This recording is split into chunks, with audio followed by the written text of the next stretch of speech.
And we are live. We are live again. Hey, you're welcome to the third episode of the Ryan and Claude Show. And what a weekend uh, the Premiership had. And Ryan Maguire, you're welcome to the show. It's the third Hello episode of this again. show, and it promises to be The third an episode, action-packed one. So, Ryan, you're welcome.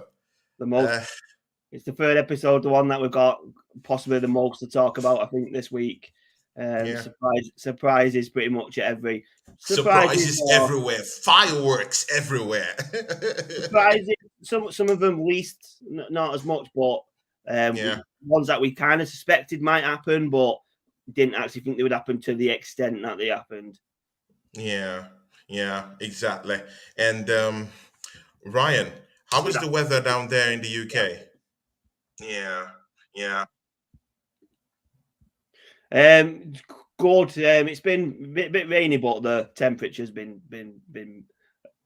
it's been muggy. You can't put a coat on to hide from the rain. yeah, from there. Yeah. Okay. Hey, man, did you see what happened yesterday at Old Trafford? Can you believe it? Manchester United 2, Liverpool 1. This is what I mean. This is what I mean about Man, it's the Premiership. It's the for Premiership. I couldn't believe my eyes yesterday. for me. Like I said about surprises, but surprises that you might have had an inkling. Like I knew it was going to be close. I always expected Liverpool to win, but I didn't think it was going to because Liverpool haven't showed me anything to say it would have been a big win for Liverpool. And then Yeah. and they ended up just not turning up at all. Like they didn't get going. They weren't acting like it was a derby against one of their oldest rivals. They thought the same team that lost against Brentford was going to play, and it just weren't. They weren't And it just they blew weren't up in ready. their faces. Coming into this game, I really felt like if you watch my other podcast during last week, I mentioned that hey, Liverpool will be coming into this game very very angry, like extremely angry. They drew two of the games. They have 2 points. They have a lot to prove in this game, mostly in this game that it's one of the greatest rivalries in English football. Yeah, And I was just completely blown away by how Manchester United played. See, I'll just give you the plain statistics of that game. Hey, Tanya Have, you are welcome to the show. Koi, you say it's come on, you Gunners. Hi, Tony. Tanya Hayes, you're welcome to the show, and it's nice to see you, brother. Where have you been? We've been looking for you here, Tanya. And yeah, the Gooners. Hey, man, Big Ryan, Fabio. the big Gooners are already in the show already. Benny Ridwan. Greetings, Tony, and Nice to greetings see to you, Benny. Ryan. You're Greetings, welcome to the mate. show, Benny Ridwan. That's a very, very big lover of our show here, Benny Ridwan. You're welcome to the show. Hey, Ryan, I will just take you through the statistics so that you could be able to give us, a clear analysis of what you thought about that match. Manchester United won that match by 2 goals to 1. The ball possession was about 70% to Liverpool and 30% ball possession to Manchester United. Can you believe that? Goal attempt was 17 to Liverpool and close to 13 goal attempts to Manchester United.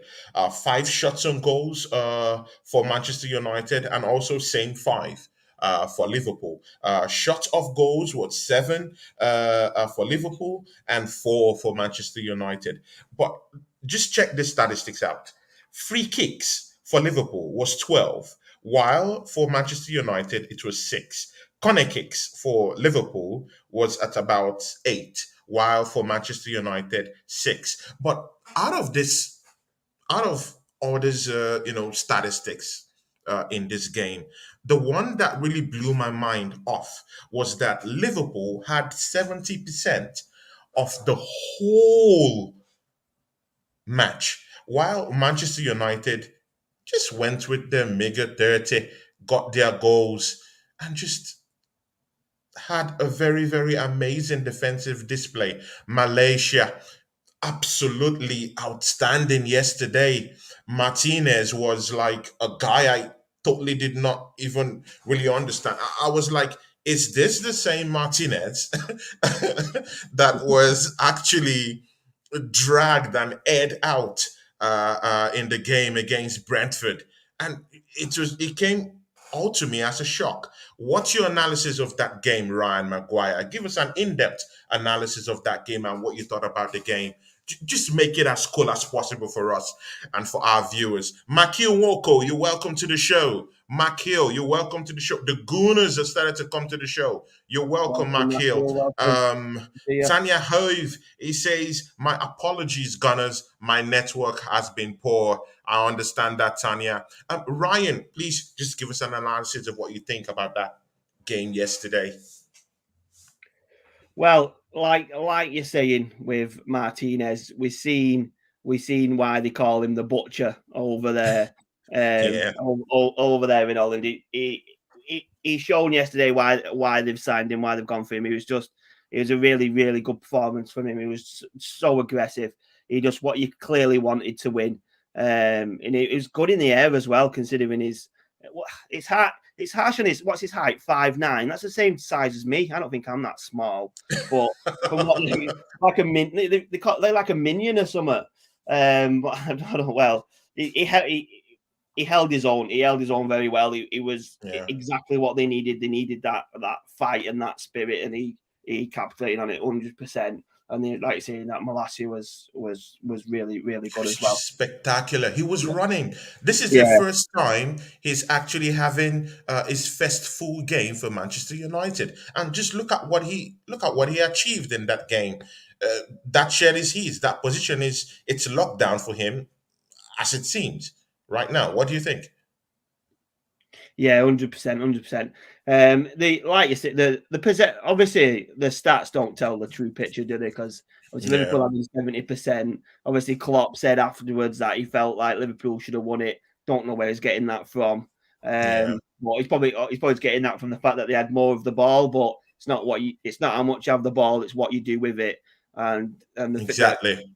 and the two finishes were really good. The Liverpool's main issue, 100%, was that they just didn't start. They just didn't start. It was so slow. It was so slow, and it was like the defending from Liverpool, especially at the beginning, was just like they couldn't be bothered.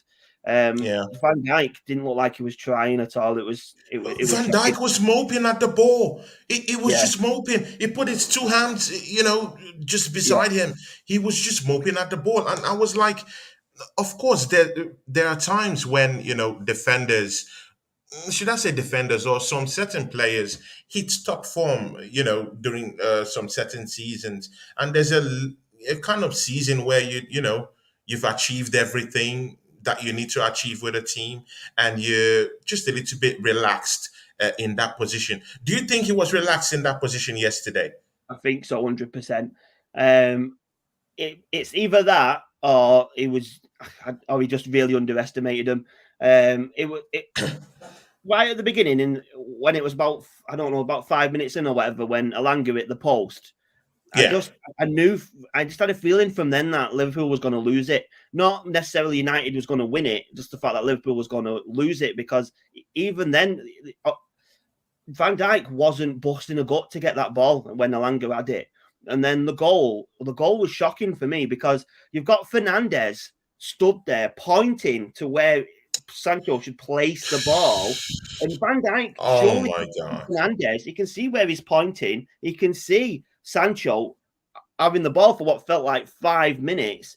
And just if he dives in and then gives away a penalty or whatever, it's then the United still then have to score the penalty, which The would have penalty, yeah, exactly.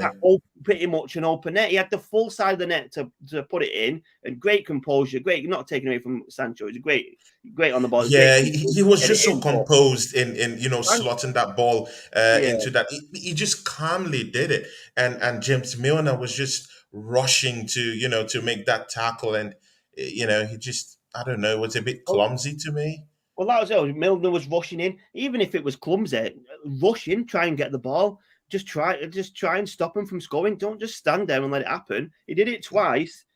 Well, he probably did it more from what I seen. He did it twice. He did it with Alanga and he hits the post, and then he does Yeah, it with Sancho, and Sancho scores. And then with the Rashford goal, it yeah, happens to Liverpool on the weekly that other attackers are running in on goal, but yeah. most of the time Alisson's saving it and they're getting away with it. But last night, when Rashford went through, he tucked it in.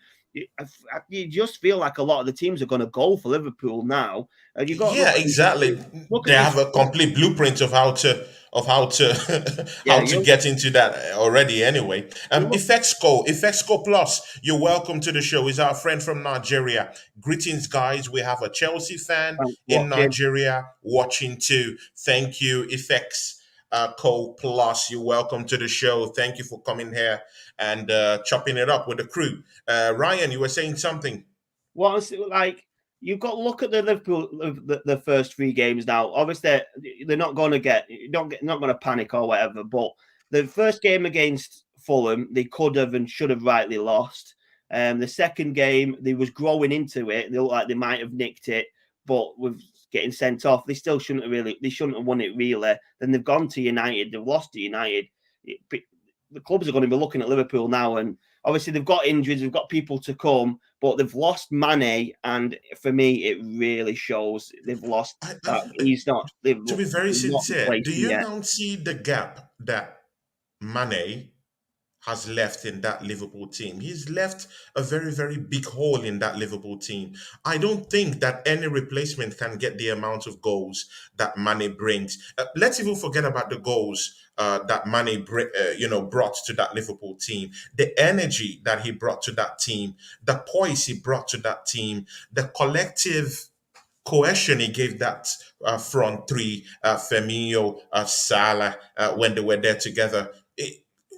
You can't find it right now in that Liverpool team. I think they're greatly affected by that. What do you think, Ryan? Do you think Mane has really left, that gap? 100%.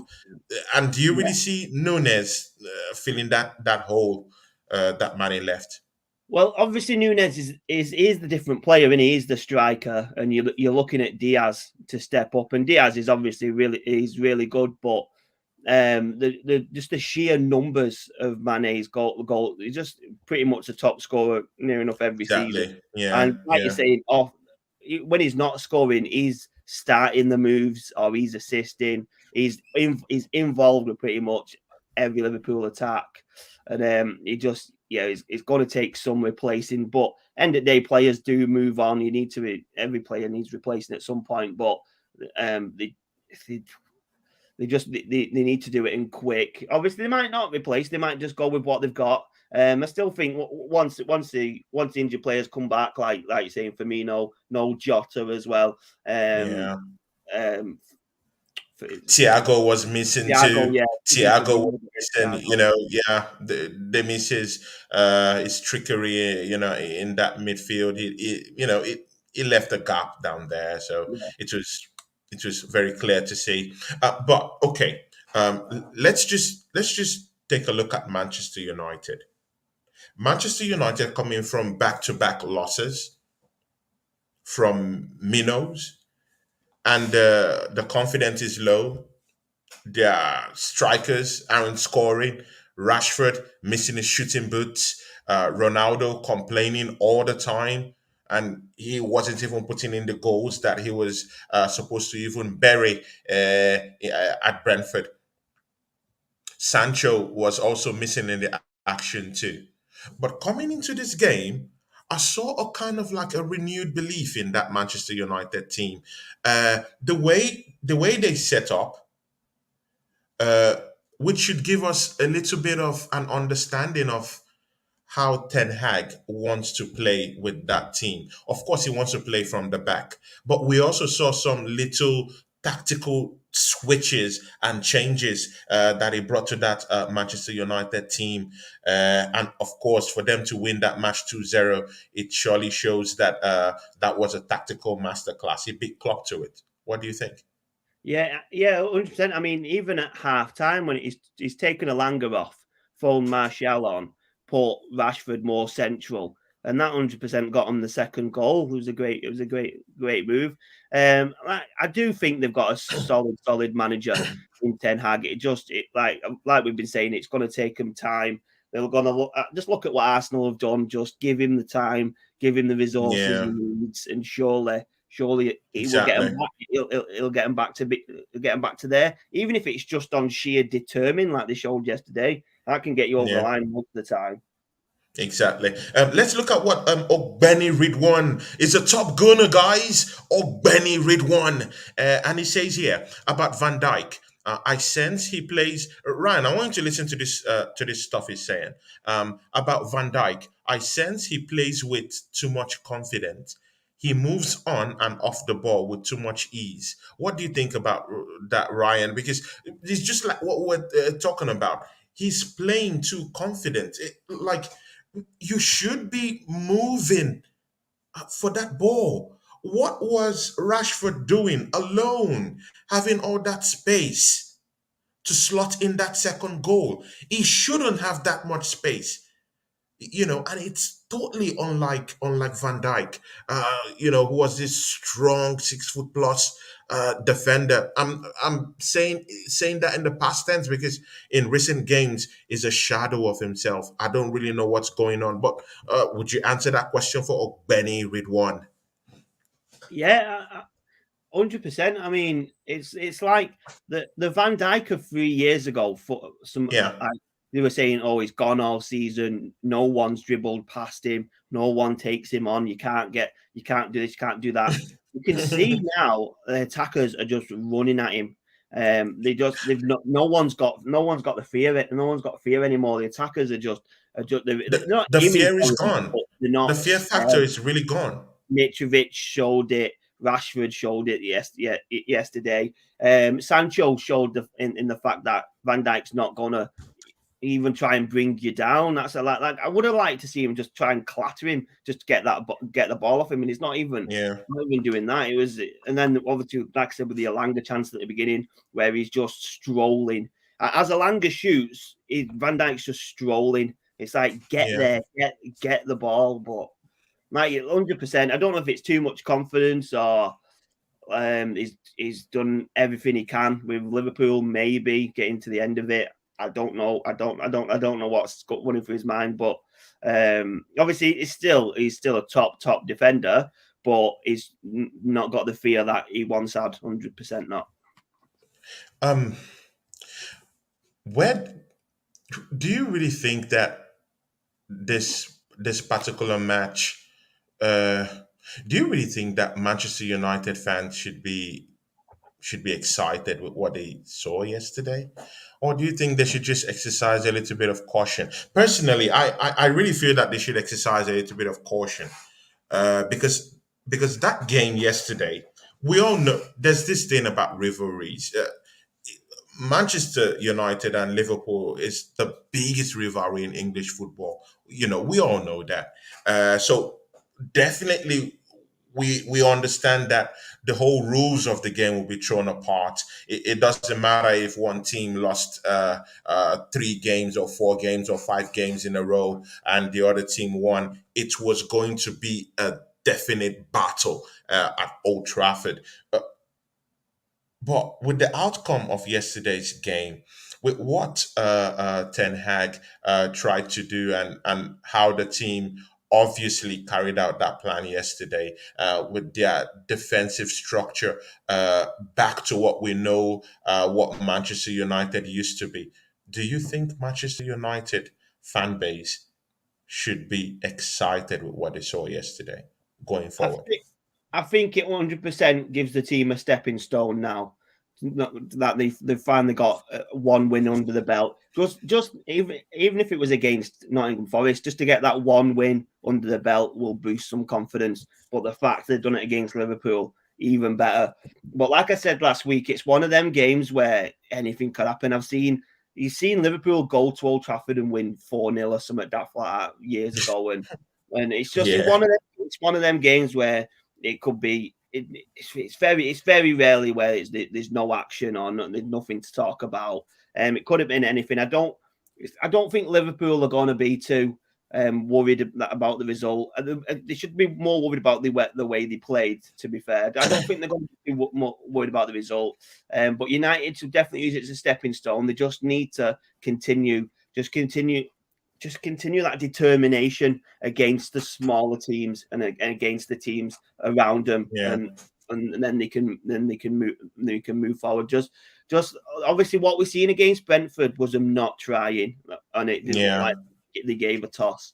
But last night it looked like they were really determined, and I just hope for United's sake that it wasn't because it was a derby. I hope that when they play your Southamptons, your West Hams, your whoever, they play exactly the same, because that's when they'll start winning the games. And that's obviously what Ten Hag wants for them. Whether they play out from the back, whether they keep 70% possession, whether they're doing Cruyff turns all over the show, doesn't matter. As long as they're putting in that determination and that they're putting that much effort, they're gonna get the wins, and that's just what they need to. That's what they need to play on. That's what they need to base the rest of the season on. That not exactly on performance, the sheer determination and the effort they put in.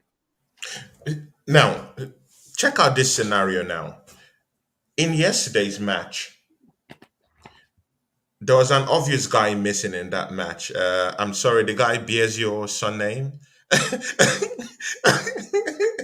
Maguire was missing in that match. He's the captain of Manchester United. Last season, they had a very, very horror show last season. Coming into this season, Ten Hag looked at him, placed his faith on him, and gave him the captain's armband to handle Manchester United, despite his horror show last season. And of course, Ten Hag was a new coach for Manchester United, and now he was kept on the bench. Varane was introduced into that back four, and we could see the connection, the coherent connection he had with Martinez, which was a little bit kind of flawless, because Manchester United had that bite at the back. For once, I've seen it this season. They really have that bite at the back. Do you think this position, having your captain, because personally, I like a captain of my team to be a playing captain. Do you think Manchester United not having a playing captain on that team generally affects the motivation and the psyche of the players moving forward? Yeah, 100%. I mean, because you see a lot of clubs where the captain's a veteran who doesn't play week in, week out. What they say, Yeah, always got a voice in the changing room and blah blah blah. All the players have a voice in the changing room. Everyone speaks in the changing room. There's not really yeah, there'll be a couple of quiet ones, but other than that, everyone's talking in that dressing room. So to say your captain boosts up morale in the dressing room, it's laughable, really, for me. Like, you want the captain on the pitch when your captain on the pitch is good when everything's playing well. Yeah. exactly. Great. But you need your captain on that pitch when you're not playing well, when you're Yeah, losing, sure. when you're up against it, to get you up there, grab it by the scruff of the neck, get that win for you. Just get everyone up by speaking to them, not by shouting off the bench. That's And what the not man. by blaming. He blames a lot. He blames a lot. Maguire is the kind of player that he blames everyone apart from himself. He's ready to point hands to different people. You're the captain of Manchester United, and you allowed Martinez to be disgraced like that at Brentford, completely left the new guy to to take the fall. He keeps moving like a headless chicken, in and about at that back four, and leaving his team to just bear the brunt of his own mistakes. And of course, you could see that yesterday. The defensive display showed that Manchester United was very, very matured. It was a mature display of defensive trickery. For you to be able to limit Liverpool to to just the amount the barest minimum of shots on goal that Liverpool usually get in games. That tells a lot about how that defensive structure was. But let's go into our comment section. Hey, it's heating up, Ryan. It's heating up. And Effectsco Plus says here about the Liverpool game. I feel Manchester United had no other option than winning that game. Their momentum was 98% at some point. It doesn't mean the team is back or ready for the league games. What do you think about that? Manchester United fans, you have to be wary a little bit. What do you think about that, Ryan? Yeah, like which we've just touched on it, haven't we? I agree to some extent, but yeah, it is just one game, but just use it as a stepping stone in terms of the determination and the effort. The effort we Yeah, seen last night wasn't the effort that they put in the first two. If they carry on putting in that effort, they're going to be they're going to be sound. But yeah, 100%, they could beat Liverpool and then go lose against Southampton. That's the United that we know. yeah, It just exactly. depends which one they do. No, actually, they're playing Leicester City. I think it's Liverpool that's playing Southampton next week or so. Yeah, Man but United yeah, fixtures. I couldn't. Amy Baba, you're welcome to the show. Manchester United's mentality and the setup was different yesterday compared to their first two games, and they took their chances well. Talking about chances, what would you say about the composure of Rashford over the last two games that they've played? Rashford, it just seems that there's something wrong with his mentality, over the last two games. Uh, you know, uh, I'm this kind of person that I don't like to slag Rashford off because I think he's a quality striker. I Yeah, really do respect his qualities as a striker. He's tall, he's 6 foot plus. He can be able to uh, bring other players into the mix in that Manchester United front out there. But for some reason, he has misplaced his shooting boots. His scoring boots has been missing. So, and I've been thinking if maybe it's off-field problems, or off-field scenarios or situations that's really giving him lots of problems. But yesterday, I saw the beast that I wanted to see in Rashford. His shooting boots were back on. What yeah. would you say about, would you relate what Amy Baba just said now with Rashford having that goal yesterday? What does it do for him as a person? It seems like a confidence thing, doesn't it? Its confidence was so low. Whether it's previous managers or the way they've played him or the roles they've asked him to play, something's not been right. We've seen him mainly at United as a winger or an Yeah, inverted winger, inside forward, something like that, where he out wide, moving forward, kind of the way Sterling plays, but Sterling does it a lot better because he can find them pockets. But I think Rashford, exactly. for me, with his physique, just is more suited as an out and out forward. And when he scored in that second half, that's where he was playing.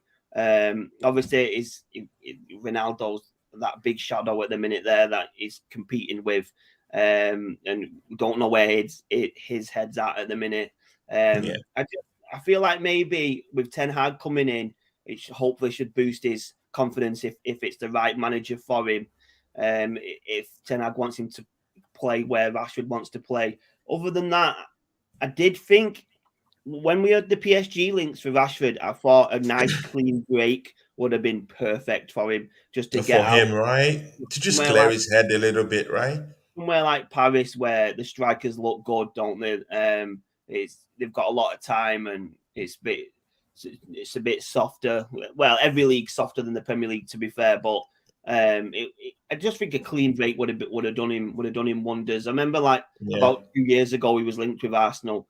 I thought again a clean break would have been really good for him. Would But have been perfect for him. Yeah. Let's see a comment from Pat. Now, Pat is a chronic Manchester United fan, and he says, "Yeah, laughing out loud, leave Manchester United alone. Every team in the Premier League this season will suffer some losses because of the World Cup, and on unknown teams with lots of into." Is actually bantering Arsenal here. Uh, teams with lots of internationals when the World will Cup suffer after Christmas. How would you answer Pat? Pat is a very good friend of this show, actually. when the World Cup's on, Pat, the Premier League's not on, so don't worry about it. If your players are at the World Cup, we're not playing Southampton at the weekend where it's England's in the final the same day, so I won't worry about it. It's not like the African nations where the players have gone and we're still playing on. And Not they're to do still playing, yeah, exactly. um, The whole game will be shut off, and all, yeah. all jokes aside, it is going to be an interruption, the World Cup. But I've not checked if there's a break before it or a break after it. But it's just going to be pretty similar in a way. Then that month where the World Cup's on, they would have been playing football anyway. They're probably going to be Yeah, playing a touch less football, really. So exactly. it could be a bit fresher. The only issue is the players that haven't gone, because them players are just training. Match Yeah, fitness is on. They might be friendlies on, but how much effort are they actually putting in them? It's the players that are at home which are my main worry. It just depends. But for me, I'm really excited for a Winter World Cup. Like no one else exactly. wants it, I don't think, but it's something different. I've never experienced one. It'll be funny throwing hot chocolate around instead of pints. I think I'll enjoy that. Exactly. But this, of course, this international break. Uh, I'm a little bit wary about it, because sometimes we've seen lots and lots of times, seasons after seasons, Arsenal go for an international break, and it just truncates their improvement. And then we're back all over again to some losses, to some draws. That's why I really want Arsenal to keep going with this winning streak that they already have right now. They have three. Go for the juggler. Get the fourth. Get the fifth one. Get the sixth one. Go down there and grab Tottenham at home. Beat them up, at home. Beat Manchester United up, and then we could just face that international break in good faith. But we'll just go to this. We'll come back to Arsenal because we have to review. This is a 1 hour, 30-minute show, so We'll get we'll there. still review all these things. FXO Plus says here the absence of Maguire is a plus to the team. If they should make him start again just because he's a captain, then they are ready to lose once again. It's exactly just what we talked about. If you're a captain of a team, you have to definitely show and prove to that team why you're the captain of that team. Unfortunately, Maguire hasn't performed and hasn't lived up to his billing as an 80 million pound defender. Disgraceful. But we'll just move on. Effexo says, and headless chicken. Nice one. Benny Ridwan, my guy, about Rashford. Do you guys think, listen to this question, Ryan, about Rashford. Do you guys think his link to PSG could be affecting his mentality? And would a move to PSG benefit him in the long run?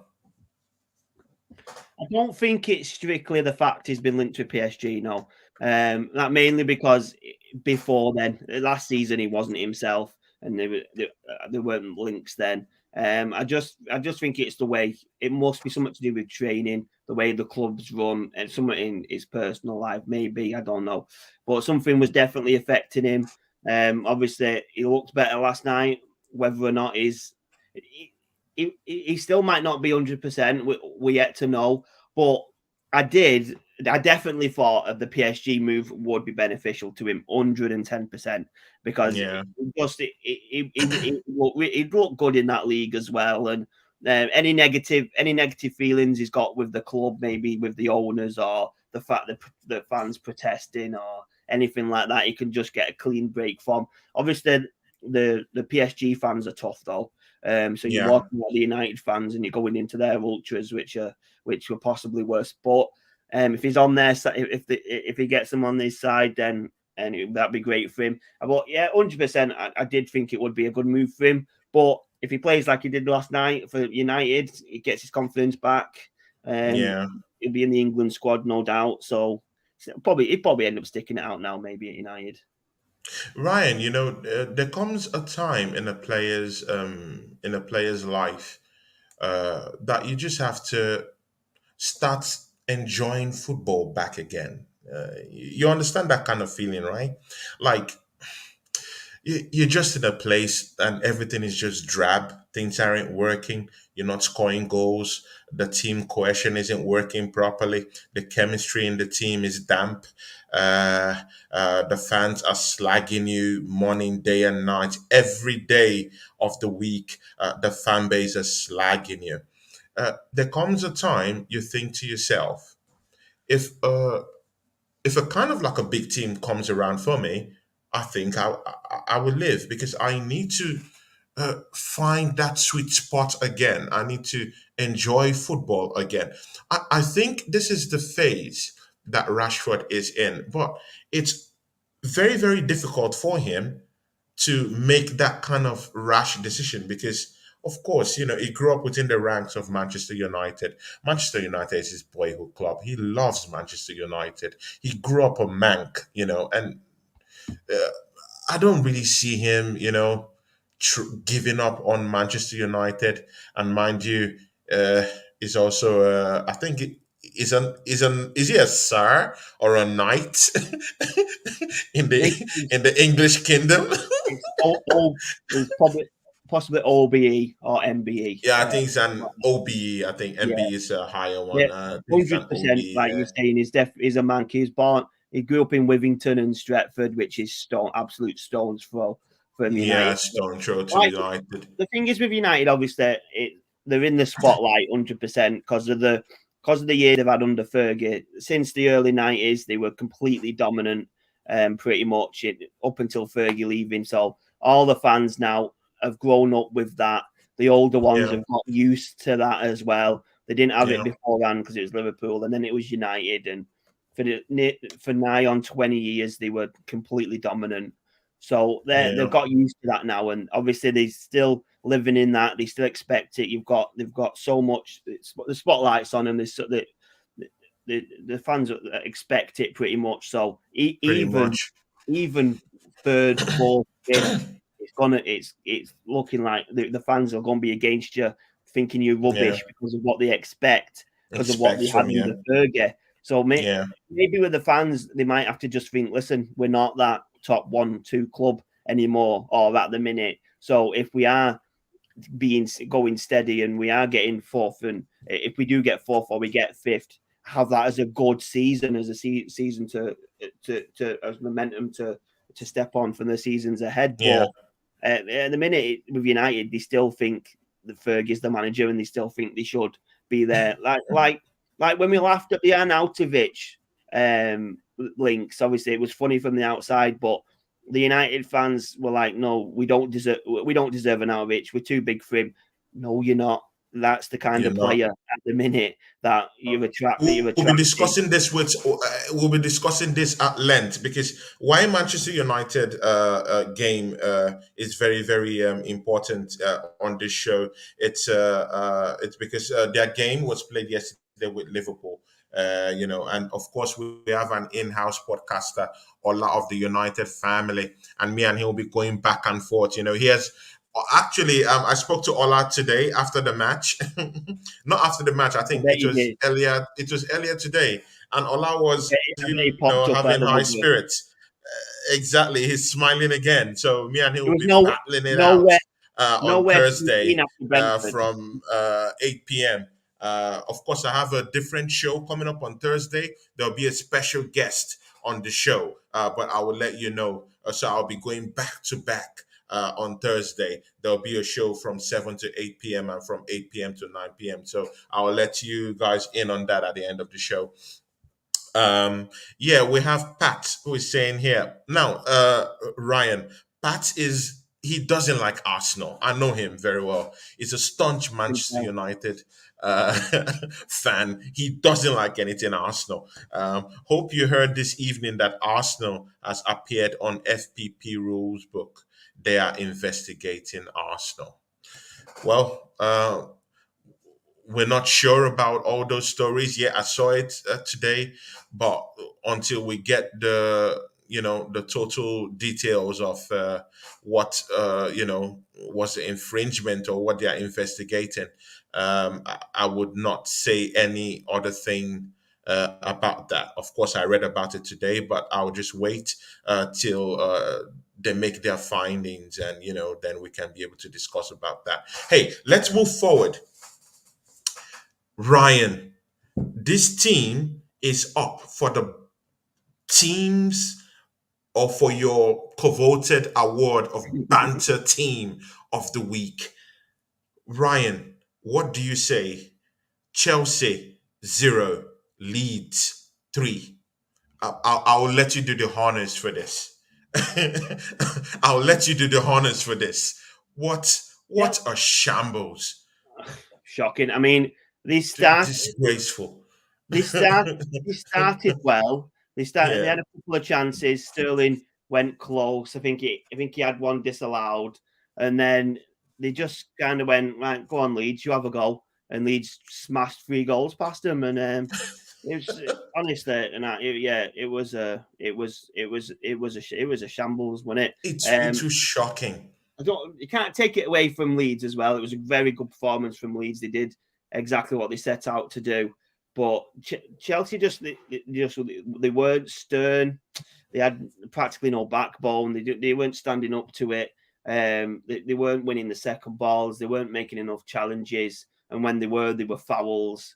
They've still not got that number 9. Just go to Brentford, give them 50 million for Ivan Toney, you're sorted, but they're not doing it. So God knows Yeah. what.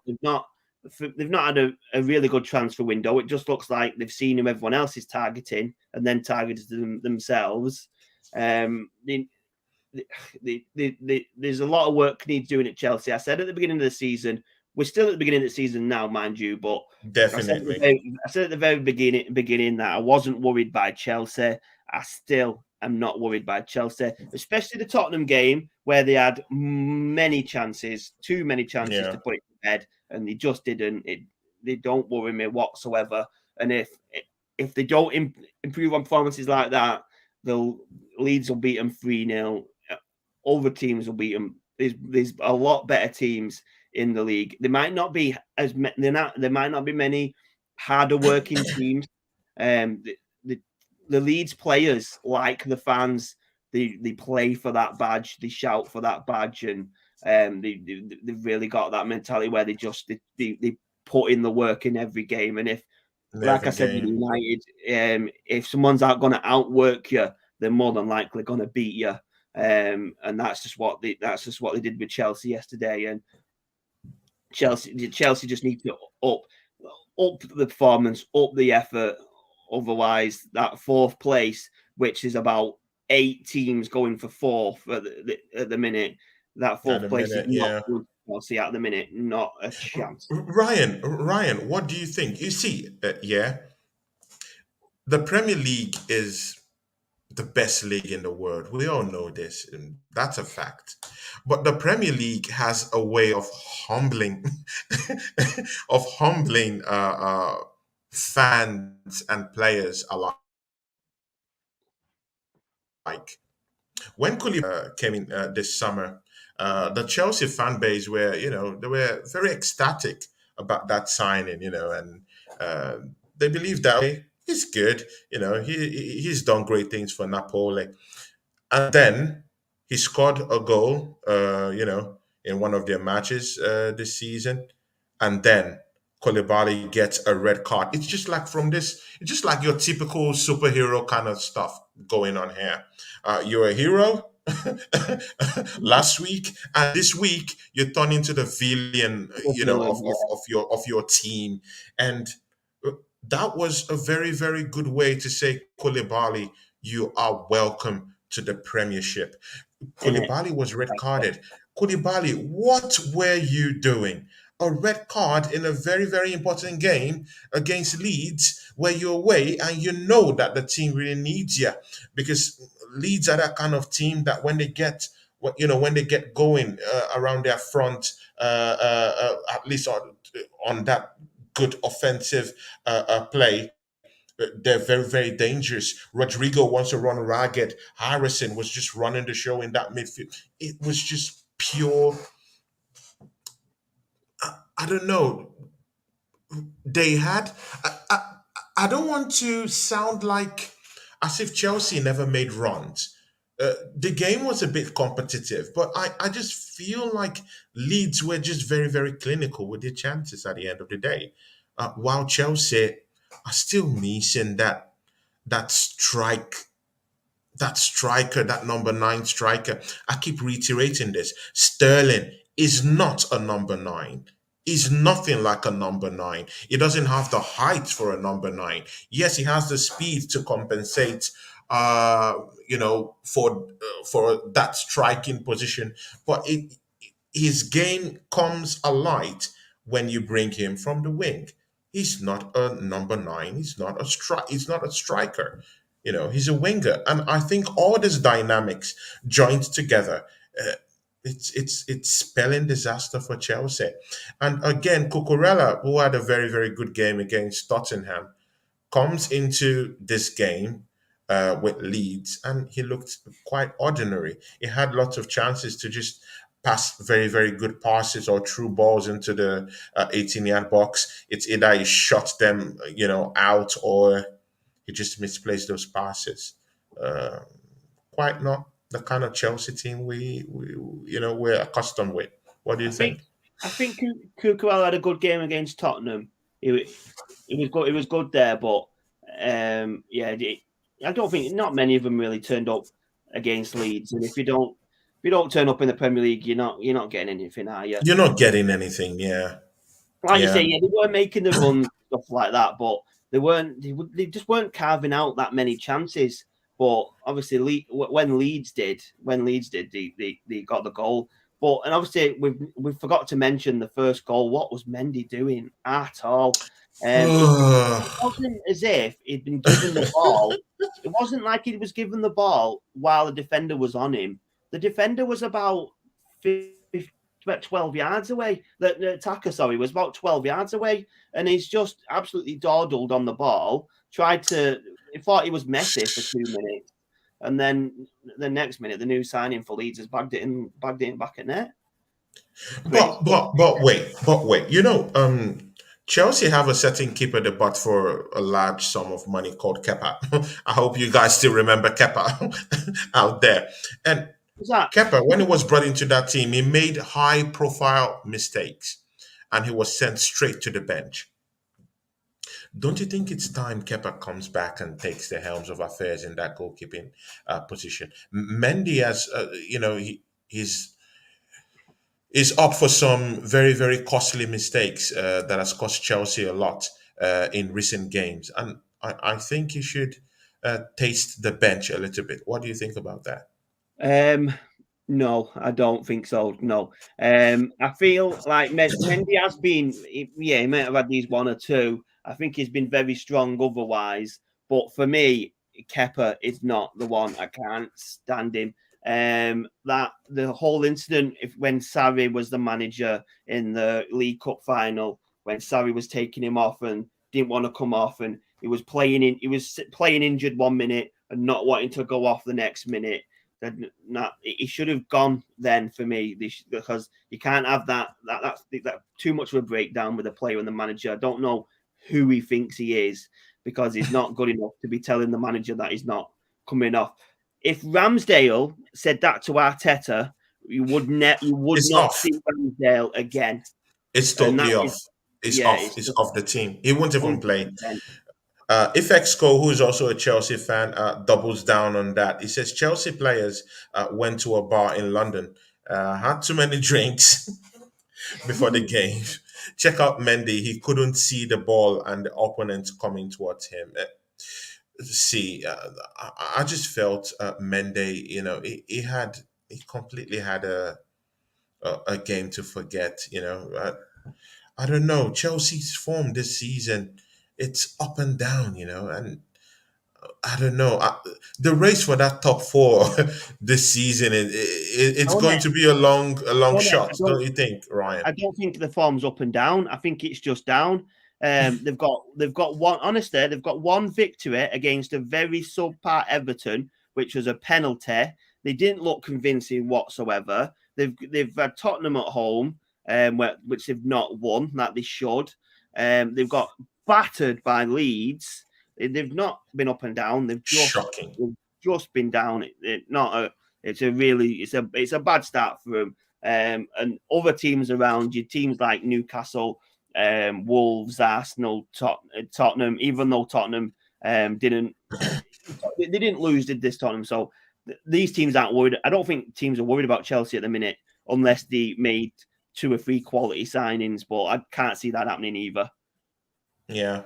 Okay, now let's move into Arsenal. This is the big one. Of course, this is a Arsenal fan channel. I can see your smile, Ryan. Ryan, Arsenal went away with 100% record to keep after winning the first 2 matches, 2-0, 4-2, one at home and one away to Crystal Palace. Coming into this game, when you check the kind of position we were in last season, we lost 3 straight matches. The same amount of goals we have now was the same amount of goals we conceded from the first 3 matches last season. And now Arsenal is top of the league. Ryan, I just want to carefully reiterate this. Arsenal is top of the English Premiership.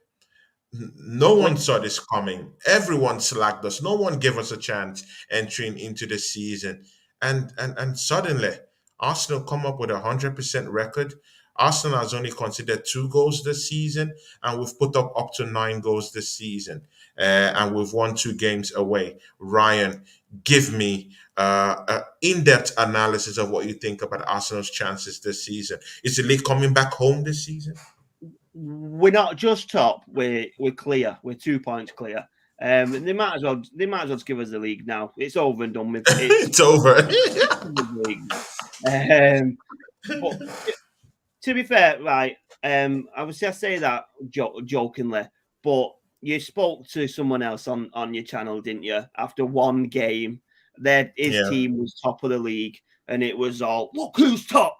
Look who's top. Who is top? Deji Sports. Deji Sports is coming tomorrow. Look who's top. Look who's top. Who's top? Who's top? It was all that, and it was one game in. There was about 8 teams on 3 points. He was top on goals for one game. Just rein it in a bit. But I feel like we're not going to get carried away. I think every Arsenal fan is we're very happy at where we are at the minute. I don't think there's many saying, "Oh, we're going to win the league because of this." They might be saying it to themselves when they sleep, when they go into bed at night. Because I know I certainly am. I'm sleeping really well now, especially. But yeah, I don't think anyone's getting too carried away. We're just looking at where we were last year, the year before, and the year before, and the year before. About going back to 2004. Exactly. We deserve this.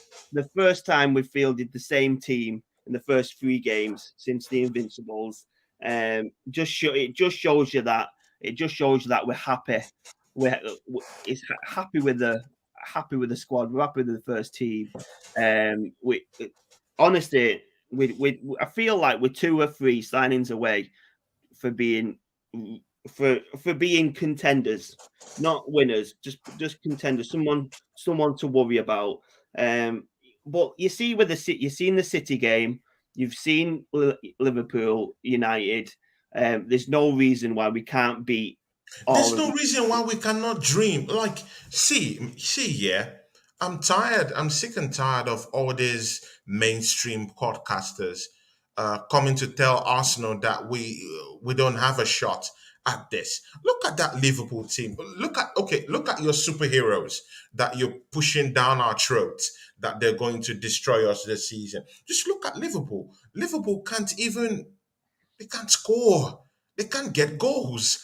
Tony, They Tony, can't get goals. Man United is in a shambles. Chelsea cannot even beat ordinary Leeds.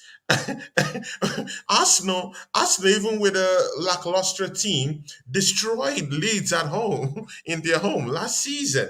And Tony, then they're I shoving feel these people right down our throats, telling us we can't do it.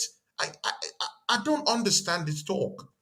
I feel like we might be turning into a bit of a comedy channel. Do you want to get that Iveco Plus comment up there, and we'll have a look at that, and Yeah, let's, let's let's, look let's at all what have the a laugh. Yeah, let's all have a laugh at this. Arsenal ain't Arsenal winning the league. They might make top four. They won't win the title. Chelsea would shock England and win the league. Just we'll finish. We'll finish on that note. Good night, boys. Good night. I hope you had a good time. Bye bye. We'll keep the laughs running for next week. If Fesco has dropped a stinker here, We dropped a how bomb can there. you say? How can you say that Chelsea Football Club is going to win the league this season? Can't you see? You don't even have a striker. You, You your can't defense beat is in shambles.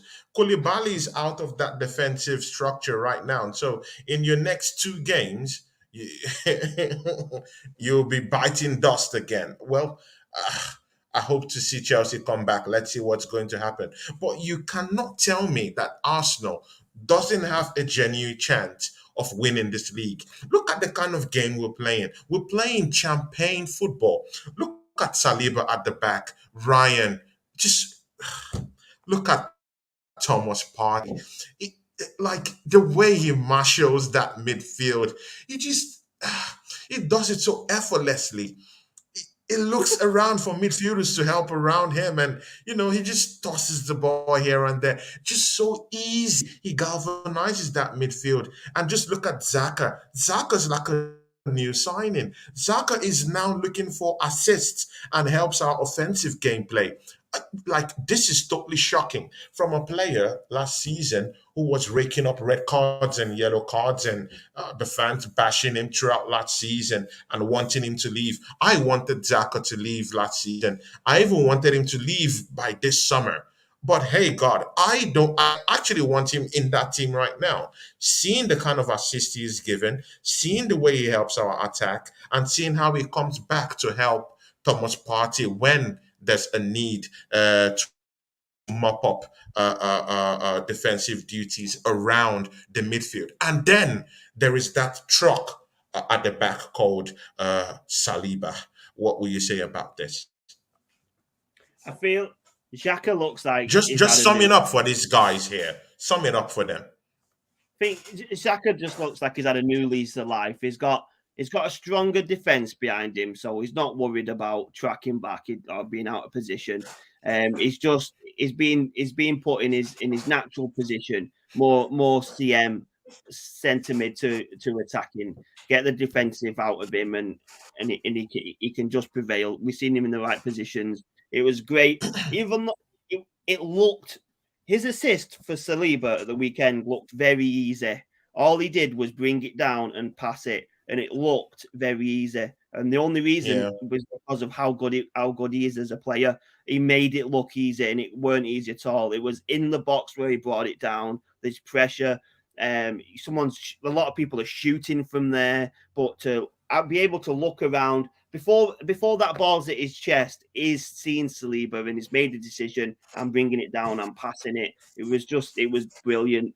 It's just champagne for like this is what dream. I talked about it yesterday in my podcast, in my solo podcast I had yesterday. This is what dreams are made of. Our offensive play, superb. Gabriel Jesus is taking one, two, three defenders. Did you see that dribble for that first goal? Like, you can't deny the sheer skillfulness of this Brazilian. The good Yeah, luck and the good charm he has brought to Arsenal is unparalleled. We've not had a striker like this. Yes, we've had prolific strikers over the years. We've had Giroud, we've had Aubameyang, but never has Arsenal seen, apart from Thierry Henry. Let's just be clear about that. But never has Arsenal seen a striker in this mode like this in modern times that can be able to dribble or that has dribbling as part of his asset. Can you name one striker in the last 10 years, 10, 15? Let me just say 10 years yeah, that Arsenal have had that could yeah, actually dribble. I'm not talking of scoring a goal. That has that asset, that Arsenal as part of him. yeah. Well, this is it, It's innit? none. It's Ob- none. obviously, It's just Jesus. we're looking at Emirates era, Arsenal, aren't we? Because obviously we had very good strikers in 70s, 80s, and 90s, Yeah, and yeah. strikers before our time. And obviously, as Yeah, we of were course. saying, That's why I said in the We last had 10 years, Ian Wright, we've not had a dribbling yeah, striker. yeah, Yeah, Ian, who could yeah. We had obviously, just take players on and create spaces for other oncoming midfielders. It's just what happened at the weekend for Odegaard. You take one, two players, dribble around, let the defenders feel afraid, let them feel that genuine fear that a top striker is in the house and is on the 18-yard box. yeah, And it just frees up Gabriel Martinelli, totally frees up Saka, totally frees up Martin Odegaard. You can imagine if Martin Odegaard even missed that ball, Saka was just right there to slot in that ball. It was just adjacent yeah. to Martin Odegaard. Like, what do you say to this? Is Arsenal not playing champagne football? Like I said at the weekend when we did the match day one, with for that assist on the first goal, the strength he showed and the flair and the skill. I'm not being dramatic. For me, it was Ronaldinho-esque. Honestly, it was, Exactly. it was the They will strength come for in you his for that. They will game. come for you for that. Yeah, they will do, but it just was. I'm not saying is better than Ronaldinho. I'm not saying that yet. Mm, After a couple more games, I might do. But at the minute, I'm not saying it yet. But it just the way, just this to the strength he showed to win it from the defender, and the skills he's shown in these first three games, and just the everything about his game was when it Ronaldinho-esque, and it was if he carries on, other than Henry and Birdcamp and that, he's going to be one of our best ever strikers. like I can't believe what I was seeing. Like the ease at which Gabriel Jesus just slots into this team, like it surprises me. And again, I keep thinking Manchester City had Gabriel Jesus as part of their strikers in that team. Why wasn't this guy playing day in day out on that Manchester United shirt? I really do think that this guy can carry any team in the world. He will walk up to that Real Madrid team. I'm sorry. That's what I think. That's what I think. He brings a lot to the table, and I think the Premiership are not yet, ready for this guy. Just wait till October when we start facing these big hitters and the so-called big teams that these podcasters want to throw and shove down our throats, and then you see his true nature. He's a beast in human form. This guy, he's just a beast. You have to accept it. He's a beast. Gabriel Jesus will get nothing less than 30 goals this season. Ryan, I know you would say that's off the charts, but trust me, Jesus will get nothing less than 30 goals this season.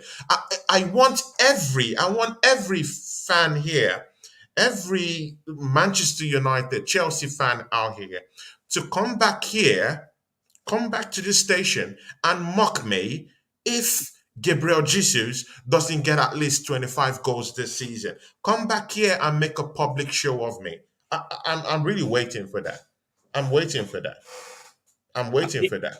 I feel like 30 goals is a massive tally. You don't see it as much, getting 30 goals, any striker really. But I just do think he's gonna, even if it's not in the goals, I just think he's gonna, he's just gonna help the team massively. I was looking at this comment before. Yeah, This one made me laugh. Pat, he doesn't like anything Arsenal, and that's why I like him a lot. Actually, Well, let's go back. he What? Let's says, go. Let's go he back says, to last season.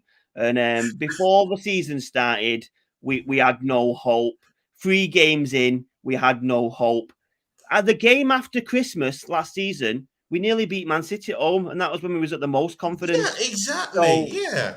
Yeah, exactly. And our defensive back four was still in shambles. Our midfield was totally controlled by Xhaka, so it was totally off the rails. We weren't even getting anything going on, and our strikers, have already downed tools at that point. So it was more or yeah, less, yeah, like they're we gone. were damaged tools at the time. And Manchester United and Chelsea fans were just making, a public show of us, at the time. And now that Arsenal have been able to keep our 100% track record intact, these teams are not giving us the credit we deserve, because we deserve credit. I'll take this comment from Pat. Pat says something here. I love Arsenal fans a lot. They always make noises before the league starts till after Christmas games. Then they'll realize the reality of the league. Let's see again. Tony, let's take it back to last year when United signed Ronaldo. It was Yeah, coming on. It was coming on for United then when they started semi brightly. They thought they was winning the league. Ronaldo was it was the homecoming from the king, and we've seen how that turned out. So yeah, um, we support our club. We're gonna start. We're gonna have noises. We want our club to do well. So we're gonna be behind them. We're gonna back them. But it just seems to me that this year we've got the actual tools to do it as well. So we've got there'll be a lot more noises from Arsenal this season, 110%. So exactly. Because I see other podcasts and other sportscasters, and they're all saying that, hey, Arsenal has not beaten anyone this season, and then I'm like, hey, you can. This is the Premiership. There is no little team here. You can only beat what is in front of you. You can only beat the teams that they put in front of you. When you beat those teams and you win that game, it shows how mentally strong you are. Mostly when you've won your 3 games straight, you're sitting at the top of the English, not Norwegian, English Premiership, and and you've just only considered twice. And Manchester City is second, and they, of course, they bagged a couple of goals at the weekend. We'll go to that after this talk about Arsenal. But Ryan, can't you see that Arsenal is having a good spell? We should relish in this, in this spell. We totally deserve it. yeah, Arteta deserves this. You know, uh, the fan base where everyone was just like, Arteta out, Arteta out, Arteta out, and I was like, hey, we're just coming from a very rotten system where players that were bought for astronomical fees and were being paid astronomical wages and very, very expensive wages uh, were just there in the club, enjoying and doing nothing in the club. Mesut Ozil, Aubameyang, bringing this kind of like negativity into the club. Now he's done away with those guys. Now he has his own players in place. Now Arsenal have a front three that's enviable in that English Premiership. We now have a Saliba who has brought in, that that solid backing for us in that back four. We now have Thomas Partey, who is healthy and ready to keep playing. At least he's not injured. We now have seen a new lease of life in Granit Xhaka. Xhaka is even now like an attacking midfielder. Who needs a Smith Rowe when you have when you have a Xhaka who is giving you assists and lots of passes? What would you say about the Xhaka's new got the lease of life of Granit Xhaka in that team? Xhaka's got the stable defense behind him. He's got the defensive-minded Thomas Yeah, Partey next to him. He doesn't. He just doesn't need to be as defensive as what we want, what we needed him. So he does.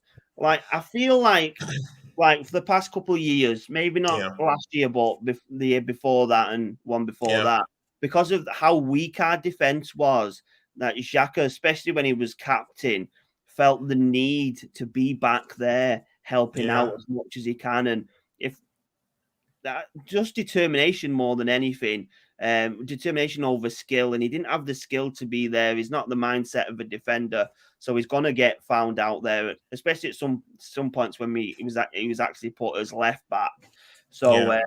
I think just be having that sturdy defense behind. I said this last season when it looked like our defense was stronger with White and Gabriel and Tomiyasu, TNA. I just felt that just having that stable defense behind him, he doesn't need to get there. But then sometimes last season we were a bit caught out, but 100% this season with Saliba coming in and Zinchenko coming in, and we Yeah. can't we can't step away from how much of a difference Zinchenko has made just in the And fact that when we exactly, attack, and the way Zichenko even slots into that midfield position, and then when we're under attack, and then he comes back to his yeah, position, yeah, to just the interchange. yeah.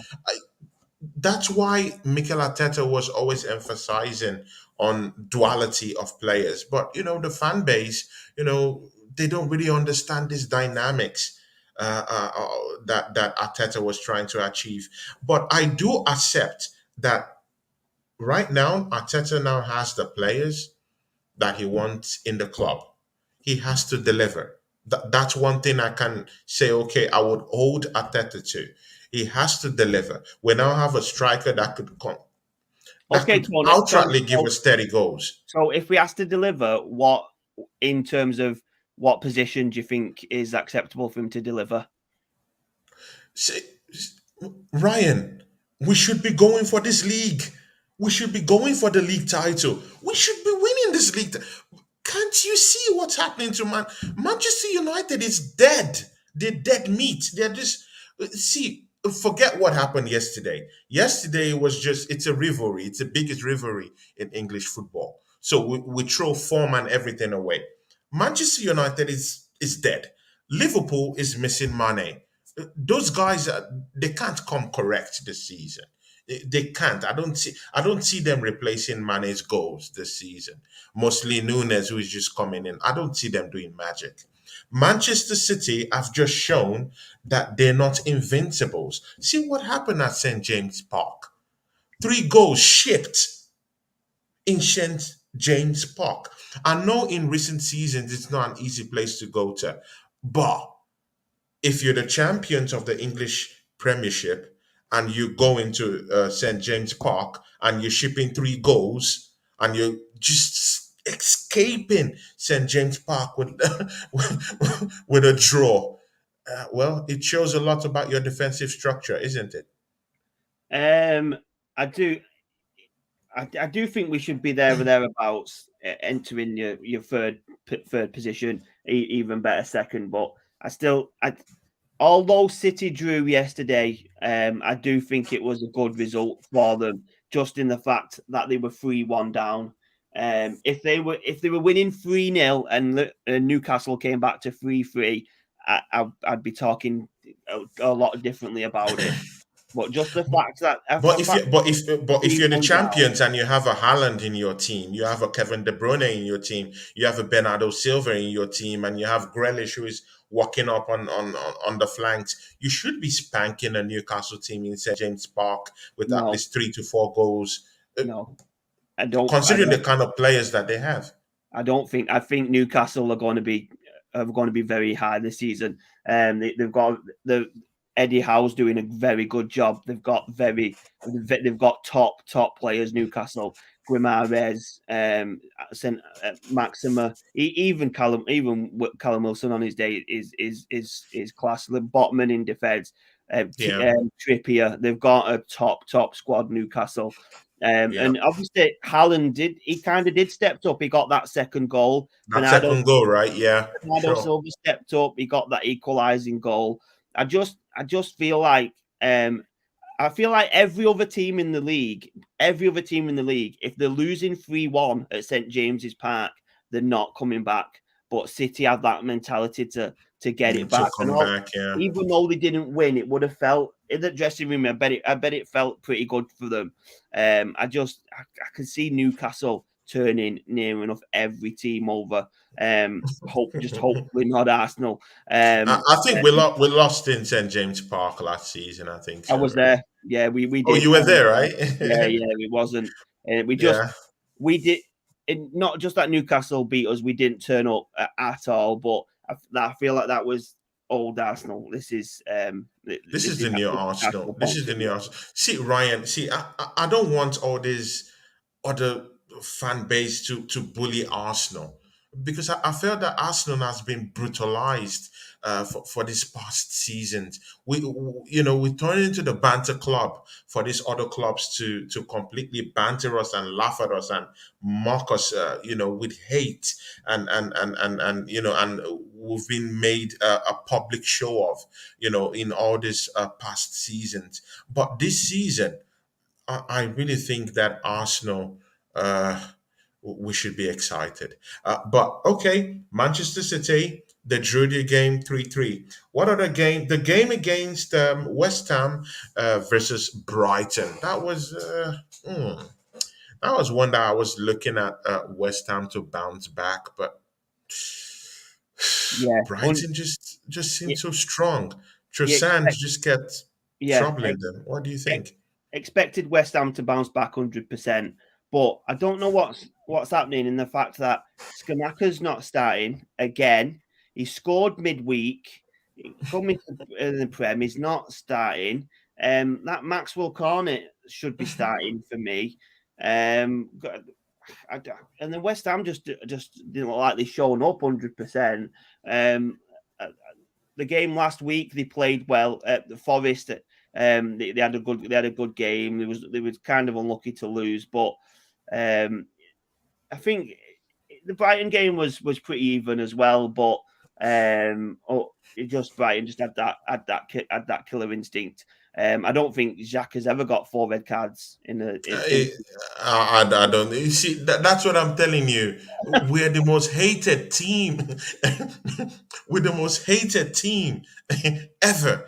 Look at what Pat said. Look at what Pat said here. Are you going to bet your life or your house on this? Xhaka is going to have 2 or more red cards this season. And then Ifesco doubled down on that and said 4 red cards. Actually, he's a red card specialist. He's never had 4. You see the kind of hate. You see the kind of hate we get. He's never had 4 red cards in the season. We're top of the league. Yeah. So he's not going to get 4 red cards because he's never had them. He's not going to get them when he's playing better. And he's not going to get 2. I don't think he's going to get sent off this season.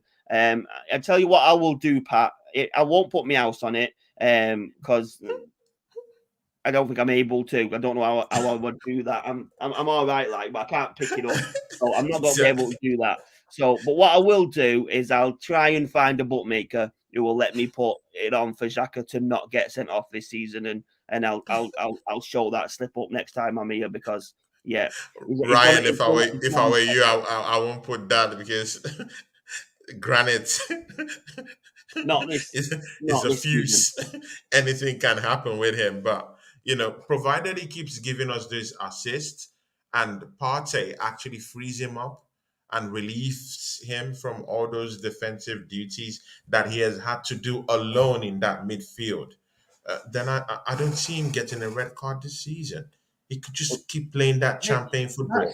That's it as well, 100%. I said the stable defence, but you've hit the nail on the head as well. He's pretty much been on his own in that centre, centre Exactly. midfield. So Enjoying. He's he's had other enjoying it. midfielders. He's enjoying it.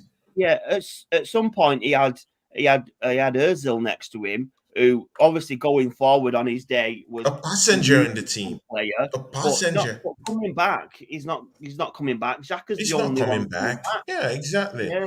Completely So exposed Xhaka, But a party would just stay there and mop up the defensive work in the midfield. Okay, Fulham won their game. Now, this is a very, very important game to us because this is the last game we'll be analyzing before we go. Uh, Fulham beat Brentford 3-2. The last goal from Mitrovic, completely amazing. Uh, That is the striker I am very, very afraid of this season, apart from the Tottenham strike trio of Richarlison, Kane, uh, and you can either add Kulusevski to that, or Son, any which way. But Mitrovic has proven, with the run of games he's getting right now, that he's one of the most deadliest strikers in the Premiership right now. The ease at which he just hit that ball and just put it right in the net, just a few minutes before the end of that match against Brentford, it just shows his mentality. It just shows the kind of player that he is, the way that he brings players and brings them into a cohesive connection and makes them just do his bidding by them looping up diagonals to him, crossing those balls to him. He's always there. He's a 6 foot plus striker. He's ready to head those balls deep into that net. And when you're as tall as Mitrovic is, he is a potential danger to any defensive mechanism that he's facing at the time. yeah, What do you yeah. think about that game between Fulham and Brentford? And what do you I, think about Mitrovic? Because I, he's the next person we're going to be yeah. facing in our I, next re- match. I really like him. I think he's a really, really good striker. When he's confident and when his confidence is high and on his day, it's such a worry for any defenders because he's so strong, he's so tough. He's finishing in the Championship, and it's not an easy league that whatsoever. Teams fall into that Championship and they can't get Yeah, back out, but Mitrovic in that league is just absolutely something else. He's the record goal scorer there last season, and yeah, if he brings that to the league, he had a disappointing second game, missing a yeah, penalty, but he's shown a good mentality to bounce back from that, yeah, and he's just really on his day. I just feel like next week he's going to come up against Saliba. He's coming up against Gabriel, and Gabriel, yeah. he's not going to come out on that on top, but hopefully he won't let it get to him, and then he'll bounce back from next week's game because he'll struggle next week, and then hopefully he'll bounce back from that. I don't just think Saliba would just allow him run circles around him. Saliba is this kind of like he's this dirty kind of defender. You know, those kind of defenders that niggle you with elbows and and when you come out from the games, you're Yeah, bandage everywhere, bruises everywhere. Is that kind of defender that'll do those kind of things to you? I yeah. don't think he'll find it easy when it comes to Arsenal. Or what do you think? Because Fulham right now, they're having a bit of momentum. They're coming with a bit of confidence. They were able to take points from Liverpool. Who would have actually thought that they would do that? And here they faced a Brentford team that actually dismantled Manchester United, and then they came in to Craven Cottage, and at Craven Cottage, Fulham did the job, got the 3-2 win, had a good defensive display, despite we knowing Ivan Tony, is always this kind of striker that will run at you. He would get chances, he would get goals. But for them to keep him a little bit kind of in the quiet side a little bit, I think Fulham is having a bit of confidence out there. What do you think? Do you think this Yeah, confidence will 100, boost them when they face Arsenal next week? yeah, 100%. No, they're sitting on 5 points. They've not lost yet. They should have beat Liverpool. 0-0 against Wolves. Wolves are a solid side. Yeah, Brentford look to be an established Premier League side now. And it's a good win against them. So they're going to be confident. They're going to feel like they can give us a game. Obviously, we're not the Arsenal of old, but we're still new in the we're still new as a top team. So I yeah. still think they might feel like they could get something take something from us. But maybe if they was at home, they'd feel they could maybe.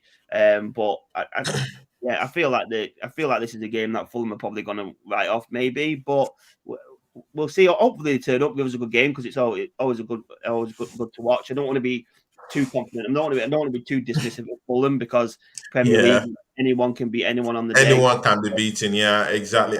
I'll be very humble with that Fulham because I think these guys are hungry. These guys are just coming from the champ. I really think that these guys coming from the championship are very, very hungry. Like Fulham is hungry. They're looking hungry. They're ready to, to to scrap. Look at Nottingham Forest. These teams are ready to scrap. They're ready. They're ready to scrap. I'll allow you to think about your banter club of the week while I take this comment from from the Arsenal haters we have here. Pat says Xhaka cannot be trusted. He's like a cat. Never trust a cat. Oh my god. Are you serious? And Effect Score Plus says here, truth be told, the only way Arsenal can get the league in their cabinet is by selling the club and using a large part of the profit to buy the trophy. Can you see what we get in here? are this the are Can this the he? crumbs we get, Can he Maguire? not? All jokes Are this aside, the crumbs we get? we can't sell the club. We can't sell our players. Never mind the club. So who are we going to sell? We'll sell the club. We'll make a tenner. I don't think that'll. I don't think maybe. I don't think that'll afford Yeah. the league. Um, but yeah, so we go to Banter Club of the Week, The shall we? Banter Club of the Week. Ryan, this is the best part of the show. I always love the way you just you just it's just like you're licking your lips to just give the banter of the week. Ryan, let's get it. Which club is the Oh, banter club of the week? it Manchester United escaped that banter club of the week for well having a and very, truly. very good showing Yeah, against Liverpool. Uh, ve- it was a good very game. very good show. It could have possibly gone to Liverpool as well, but no, Nah, even though they didn't turn up, they not deserve it. The yeah. two main clubs, obviously Chelsea, losing 3-0 at Leeds, West Ham, Walloped. The walloped Chelsea 3-0. 100%. Disgraceful. You've got Disgraceful. You've got West Ham at home to Brighton. Absolutely horrific Yeah. start to the league for them. But I feel like West Ham have got too much troubles. I don't want to heap even more troubles on them because if they hear that if West Ham hear that I'm giving them this, it could do me even worse. Do you know what I mean? But Exactly. because of the promise, because of the money that they try and spend, and because of who they think they are, this week's Banter Club, Chelsea. Yeah. Oh. Oh. The Banter Club of the Week. You heard it right here on Banter the Club of the Tony week. Gunner Cloud TV. What is it? Chelsea Football Club is Th- the Banter Club of the Week for This losing season's top 3-0 scorer. to Minos Leeds. And This season's Ryan top scorer Maguire right here. shows us his Gabriel Jesus shirt. Ah, This season's top scorer. This season's top top scorer. scorer. This season's top I'm scorer. telling you, Gabriel 45 Jesus is going to goals. get 30 goals. Like I'm talking about all competitions. including UEFA Europa League. And mind you, all eyes would be on the Europa League draws on Friday. So I don't know. Maybe after those draws, Brian, me and you might come up to the show quickly, maybe a 10 minute or 12, 15 minutes and talk about the draws or something like that. But we have to do that. Yeah. That should be on Friday. Yeah, that should be on Friday. So I hope you'll be ready for that because, but do you think we should win that Europa League this season, or do you think Mikel Arteta will get a pass for that? No, I think we should go for it 110%. I think we should be aiming for the Champions League places in the league, but definitely as a fallback, we go for that. We go for the Europa because that gets us into Champions League qualifying. At the minute, I don't feel like we need a fallback because we look like we're there or there, but we look like we're there. But a trophy. We do. I feel like we need a trophy most seasons, if not every season, every other season. Let's get a trophy before we go another year without one.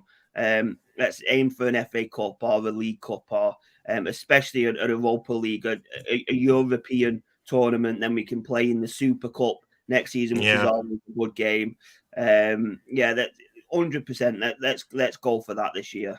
100%. Yeah, definitely. Banter Club of the Week is Chelsea Football Club. It will be going up on Twitter. That Ryan Maguire, our in-house podcaster here for Tony Claude Gunner TV, has just given the award of the Banter Club of the Week to Chelsea FC for disgracefully losing 0-3 against Leeds. Now, for the upcoming shows, tomorrow, Ryan, you have to be here. I don't know, Ryan, if you're going to have time, but maybe on the latter part of tomorrow's show, you have to come in because you've been having, serious run-ins with this next guest coming tomorrow. Deji Spores graces the Minority Report tomorrow. Ryan, I know you don't see this guy face to face.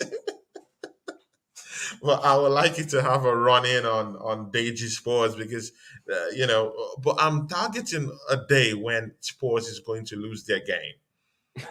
Then we'll just have a tripartite presentation show, and then we could just banter Deji Sports. But for now, sports are still they're still running, so Deji Sports will be gracing the show tomorrow. But Ryan, it would be nice to have you around the comment section. Let's uh, let's let's deal with him a little bit. The way we used to. So he'll be here for the Minority Report. Deji Spores. Many of you know Deji Spores, the British, the British Arsenal slayer, the Tottenham Van Helsing.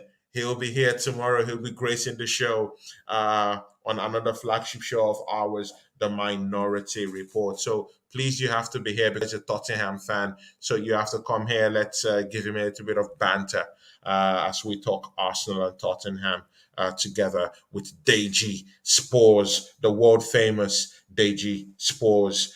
He graces the show tomorrow. And then on Thursday, I've invited a very, very special guest to the show. I'm going to be having a 2 hour long presentation on Thursday. On Thursday, we usually have Ola of the United family, but Ola will be coming to the show at 8 p.m. UK time on Thursday. But on Thursday, from 7 to 8 p.m., I'll be having a very, very special guest. And this special guest is Momen Ali Mo. And he's a content creator, writer, and presenter at the Never a Foul podcast. This is a great guy. He's a very vocal guy. And this guy, I really wanted him to appear on this show. Mo is a great guy. He's a great podcaster. Uh, he specializes in Syria A, and also he talks more about the Premier League. Also, he likes to talk more and give lots of energy in his podcast wherever he is. So he'll be joining us here. I've gotten clearances for that. Ali Mo will be joining us on Thursday. Great guy. Please, you have to be here for that show, 7 to 8 p.m. on Thursday. Momen Ali Mo of the Never a Foul podcast will be here chopping it up at the Tony Claude Ghana TV. And also that same day, the United family, Ola, would come to, show us a little bit of thick skin, Ryan, because, they've already won their match yesterday. So, he'll be coming into the show I feel like with confidence. he's definitely going to turn up this week. I think Ola is gonna. I trust Ola in that one. He's that's going. fun. He has to turn up. Ola Just, has to turn up. have you seen that Iveco's last comment? Do you want to just bang that one up there? Okay. I've not seen it. Let me hang it out there. Thank you, Claude and Maguire. It was indeed a lovely show. I enjoyed every bit of the show. Hey, Effects Go, thanks, man. And we always want to see you on the show, man.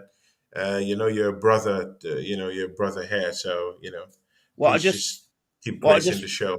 what I just want to say is what me and Tony say all the time is that we might have a bit of banter here, a bit of the laugh. We'll call each other's Yeah. teams, and you can call us. But we want it to be a safe place. We want it to be a nice place. Nothing's not. We don't go too far with it. Well, Yeah. that's why obviously Veko's had a go at Arsenal. He's had a go at Xhaka, but it's all light-hearted and we can Exactly. have a It's all laugh. love at the end of the day.